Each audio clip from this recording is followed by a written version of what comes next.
IGN, the gaming media company. You know them for game trailers, doing reviews on games and movies and TV shows like that. They are declining super fast. I already, put them in the rearview mirror a long time ago when they gave me bad information about this Dragon Ball Z game. They gave it like a 9 out of 10. And I was like, oh, we gotta buy this shit. Terrible ass game. So I left them alone with reviews after that. But they recently came out with some reviews for Jujutsu Kaisen Season 2. And the review that they gave it was a 6, saying that it was just okay.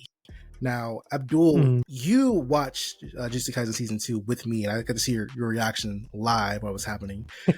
Do you think this is just okay? You think this is just worth a 6?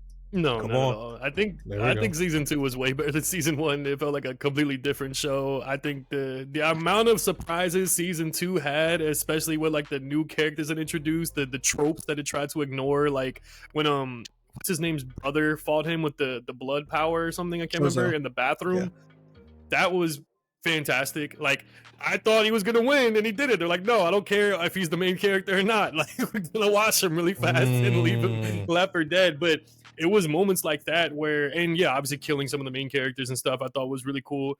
There's no way anyone could have watched Season 2 and said it was bad.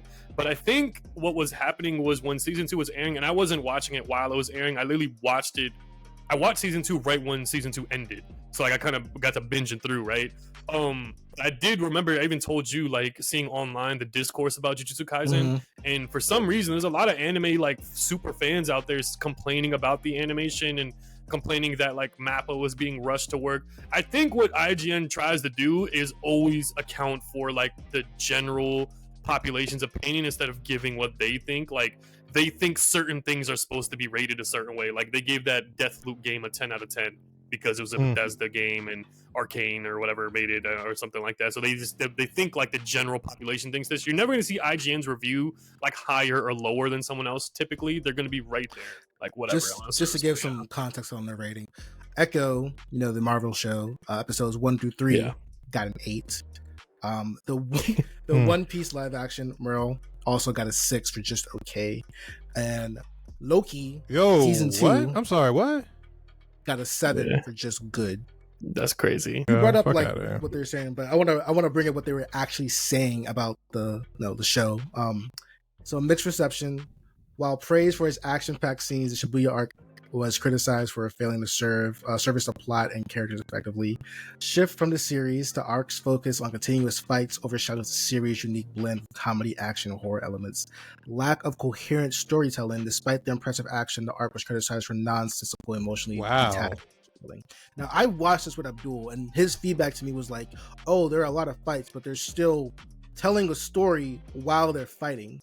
So obviously that was fucking wrong. I think the basis of what they're trying to say is there's a lot of action and there's no story, and the characters are one-dimensional is what I'm getting at by reading the review. And not enough comedy, which I'm not complaining because I hate anime humor. So like that's again, it almost sounds so preferential. So I don't dignify what they're saying. And words like coherent story is very arbitrary. Like, it could mean anything. Like, it could be coherent to some people and not to others. I didn't get lost in the story watching Jujutsu Kaisen Season 2. Like, that wasn't something that was like, oh, it's not blending together well. No, they're actually they're exploring so many elements in this. They're reviving villains and stuff like that, bringing other characters back. Like, everything was a surprise the whole way through. Like, could you not keep up? I don't know who is doing the reviews sometimes. Could you not keep up? There you go. Shit on them. I like that. They also did another review for the Suicide Squad Kill the Justice League, where they did their first impressions of the Flash boss fight, where they were like, the Flash is just too fast to keep on the screen. I can't keep up with them. It's annoying. We have this provided boss fight footage against the Flash to reference. I just want to mention that I found this fight incredibly annoying. There's no indication of where the Flash is most times, and he's the Scarlet Speedster, so he's just constantly zipping around the map. That didn't make the fight hard, it just made it frustrating. You get a handful of shots on him before he teleports to the next location, so you're just trying to chase him down or catch him standing in one spot long enough to get hits in before he does it all again. They're just arguing that the Flash being the fastest person in comics, is too fast. So I feel like they're just cherry picking a bunch of just nonsense ass shit just to get a review out, just to have like I feel like negativity sells. So like this game already has a lot of negative press. We're just trying to like also just keep the negative press going on. Exactly. That's what I'm saying. It doesn't really deviate from what other people are saying. They kind of say what other people want to say or what the general population is thinking. Like when Forspoken was coming out and everyone was complaining like the story is kind of bland or the what's it called, the dialogue is kind of bland. Like that's kind of just what they leaned on. And what did they give it, like a 7 or something like that, or 6.5? I don't remember, but I remember it wasn't more than an 8. And it's just because they want to always play it safe. And also too, some of their journalists over there I think are pretty trash. Like there's that guy like Ryan McGaffrey or something like that. I don't know his last name, but it's like with the M.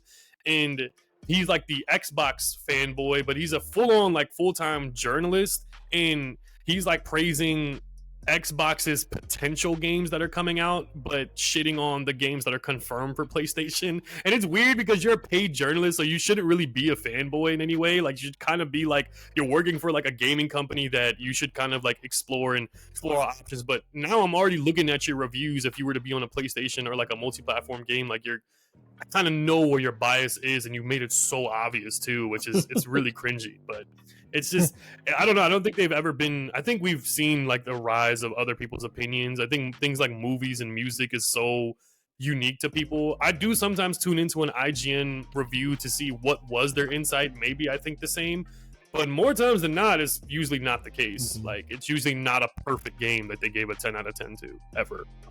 That's another thing I've noticed, because Deathloop was not a perfect game at all. No. The game was far from that. You're the one sending me IGN review. Like, what IGN review this? I was like, I could care less, I promise you. Whatever they're saying either makes zero sense or it's like someone else played the game and someone else was reading what this person wrote.